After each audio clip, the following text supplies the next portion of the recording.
Това е Кайзерслаутен. А аз съм Денис и съм на 13. Здравейте! Кайзерслаутен не е голям град, но аз го обичам, защото тук съм роден. Моите родители обаче са родени в България и винаги са искали да говоря добре български. Затова още 5 годишен ме записаха в българското училище Васил Левски в Саарбрюкен. То е на 70 км и всяка събота трябваше да пътуваме до там и обратно. Когато се включиха повече семейства от Кайзерслаутен, на родителите хрумна идеята да създават филиал на училището в нашия град. Това е баща ми, казва се Росен. От повече от 30 години живея в Германия, но винаги съм се чувствал българин, затова много държах синът ми да се научи да чете и говоря на български език.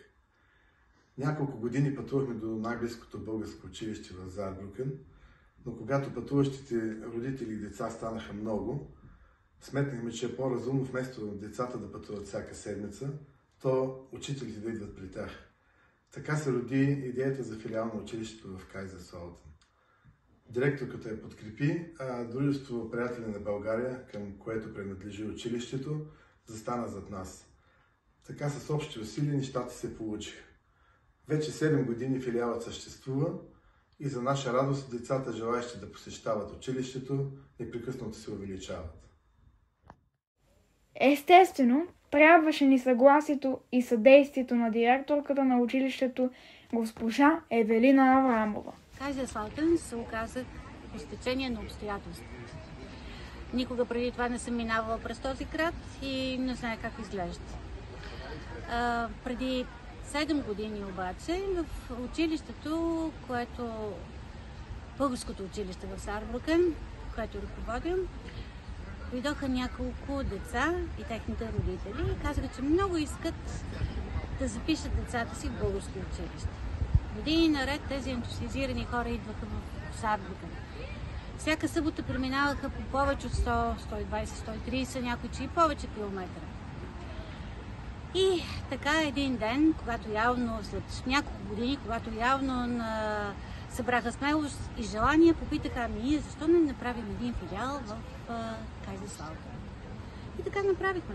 И тези хора, благодарение на тях, на тези, които продължават сега да се борят, има филиал на българското училище Васил Левски. Филиал в Кайзерслаутен. Българското училище в Кайзерслаутен е създадено с много любов и желание. Тук децата ни отраснаха.